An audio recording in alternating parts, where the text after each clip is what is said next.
अस्सलामु अलैकुम वरहमतुल्लाहि वबरकातुहू। बिस्मिल्लाहिर्रहमानिर्रहीम। आज हम कोऑर्डिनेट ज्योमेट्री के ऊपर एक क्वेश्चन है, उस क्वेश्चन को हम सॉल्व करेंगे। सबसे पहले चलिए देखते हैं वो क्वेश्चन क्या है। क्वेश्चन ये है कि draw the graph of the equation that is 2x plus 3y plus 6 is equal 0। तो वो जो सवाल है कि हमको एक लाइन ड्रॉ करना है ग्राफ पेपर पे और इस इक्वेशन का इस्तेमाल करना है जो equation 2x plus 3y plus 6 is equal 0। तो चलिए देखते हैं कैसे उसको सॉल्व करते हैं। सबसे पहले हम उस ओरिजिनल इक्वेशन को लिखेंगे जो हमको क्वेश्चन में दिया हुआ है, जैसे कि 2x plus 3y plus 6 is equal 0। फिर उसके बाद उस इक्वेशन को हम y is equal mx plus c के फॉर्म में चेंज करेंगे।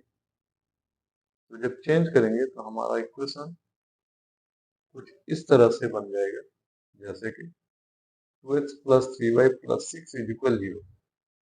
और यहाँ पर देखिए जो 2x है उसका साइन पॉजिटिव है और 6 का साइन पॉजिटिव है, तो हमको y रखना है लेफ्ट पे और बाकी सबको राइट साइड पे लेके आ जाना है। तो इसलिए ये जो पॉजिटिव साइन है वो चेंज होकर नेगेटिव हो जाएगा।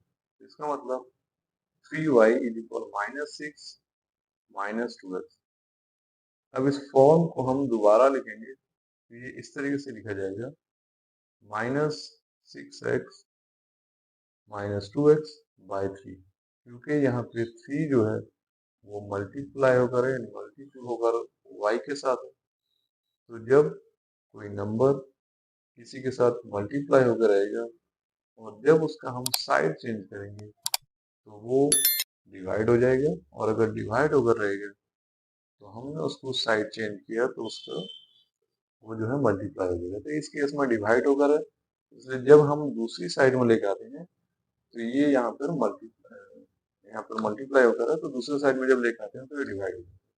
इस केस में हमारा जो इक्वेशन बनता है y is equal minus 6 minus 2x by 3 is equal minus 2 by 3 into X plus minus 6 by 3। यानी इसका मतलब कि y is equal M X plus C. तो m यहाँ पर माइनस 2 बाई 3 और c जो है माइनस 6 बाई 3 होगा। तो इस 6 बाई 3 को जब हम डिवाइड कर देंगे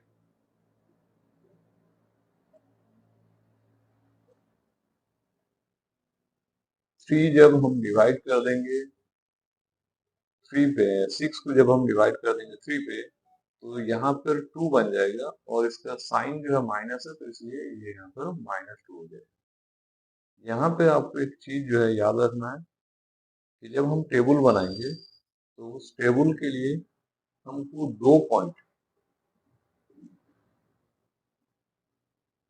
लेना बहुत जरूरी है। यानी कम से कम हमारे पास 2 पॉइंट रहे जिसकी वजह से हमारा लाइन जो है वो ड्रॉ हो जाए। At least 2 series points are enough to draw the graph, but 4 series are required for accuracy. कम से कम 2 पॉइंट लेना है, और अगर 2 से ज्यादा हो तो बहुत अच्छा, तो हम लोग 3 4 भी ले सकते हैं। तो देखिए जब टेबल हम बनाते हैं तो सबसे पहले हम x को ऊपर लिखेंगे और y को नीचे लिखेंगे। तो उसके बाद हम x का एक अनुमानित वैल्यू लेंगे, यानी वो वैल्यू जो हमको कोई भी वैल्यू ले सकते हैं, लेकिन ऐसा वैल्यू लें जिससे क्या तो हमारा इक्वेशन आसान हो। तो इस केस में हमारा जो इक्वेशन है वो माइनस 2 बाई 3 इंटू एक्स है। सपोज हम लोग x का वैल्यू यहाँ पे 0 लेते हैं, तो ये जो इक्वेशन है यहाँ पर माइनस 2 बाई 3 जो है वो x का जब 0 के साथ जब मल्टीप्लाई होगा तो वो 0 बन जाएगा।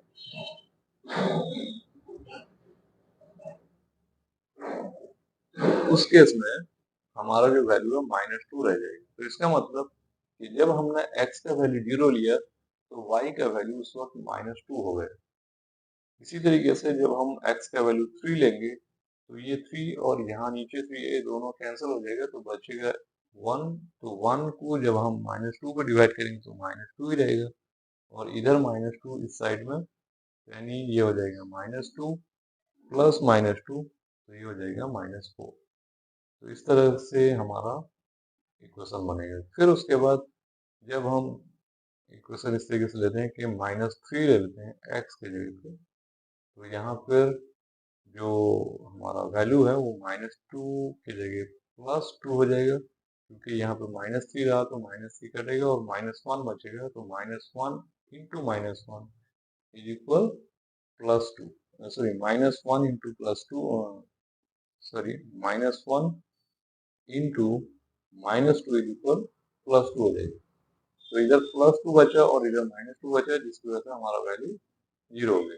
तो यानी यहाँ पे हम 3 पॉइंट लिए हैं, एक पॉइंट x और y वहाँ पे 2 हो रहा है, और जब x का वैल्यू 3 हो रहा है तो y का वैल्यू -4 हो रहा है, और जब x का वैल्यू -3 हो रहा है तो उस वक्त y का वैल्यू जो है वो 0 हो रहा है।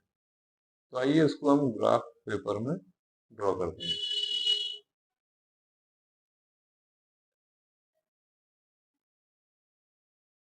तो हमारा टेबल जो है वो टेबल आ गया, और अब हम ग्राफ पेपर जो है, यहाँ तो ग्राफ पेपर भी आ गया, और इसका जो वैल्यू है x एक्सिस, y एक्सिस, और x एक्सिस का जो पॉजिटिव साइड और y एक्सिस का पॉजिटिव साइड, x एक्सिस का नेगेटिव साइड और y एक्सिस का नेगेटिव साइड आ गया यहाँ पर। और ये जो आपको पता ही है कि जो मिडिल पॉइंट है, यानी x और y एक्सिस का जो इंटरसेक्शन पॉइंट है, उसको ओरिजिन बोलते हैं, और उसका वैल्यू हमेशा 0 ही रहता है। तो अब देखिए यहाँ पे एक ब्लू वाला पॉइंट लिंक कर रहा है। तो ये ब्लू वाला पॉइंट हमने कैसे लिया है, तो यहाँ देखिए x का वैल्यू 0 है, तो इसका मतलब हमारा जो वैल्यू है वो यहाँ से शुरू होता है, तो x का वैल्यू 0, तो y उस वक्त रहता है -2, तो इसका मतलब हमको y के नीचे तरफ आना है, बॉटम साइड पे। तो यहाँ देखिए यहाँ -2 दिखा है, तो x जब 0 रहता है तो y -2 होता है, तो यहाँ पे एक हमारा पॉइंट्स बन गया।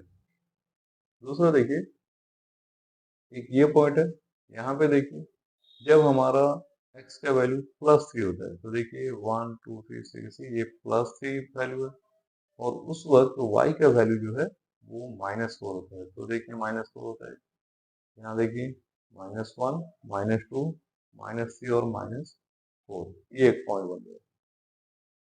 देखिए ये हमारा -4 की तरफ आ गया, और ये जो है +3 की तरफ x एक्सिस में, यहाँ से हम गिनती करेंगे तो 3 घर आता है, तो एक +3, और नीचे की तरफ -4 जो है ना स्क्वायर आता है, तो ये हो गया -4। तो इस पॉइंट में हमारा एक, यानी इस जगह पे एक हमारा पॉइंट बन गया। तो लास्ट पॉइंट जो है वो इस एरिया में होता है। तो यहाँ पर देखिए x का वैल्यू जो है -3 और y उस वक्त 0 होता है, तो -3 x जब होगा तो हम लोग x एक्सिस के लेफ्ट साइड में आएंगे, तो यहाँ पे काउंट करेंगे -1 -2 -3, और यहाँ पर y क्योंकि 0 है तो इसीलिए ये जो पॉइंट है वो x एक्सिस के ऊपर ही रहेगा। तो आशा करता हूँ कि आपको ये समझ में आ गया होगा।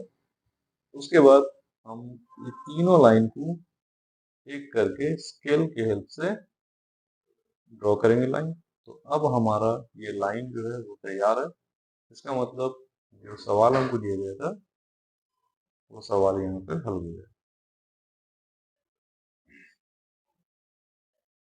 तो उम्मीद करता हूँ आज का वीडियो आपको बहुत पसंद आया होगा।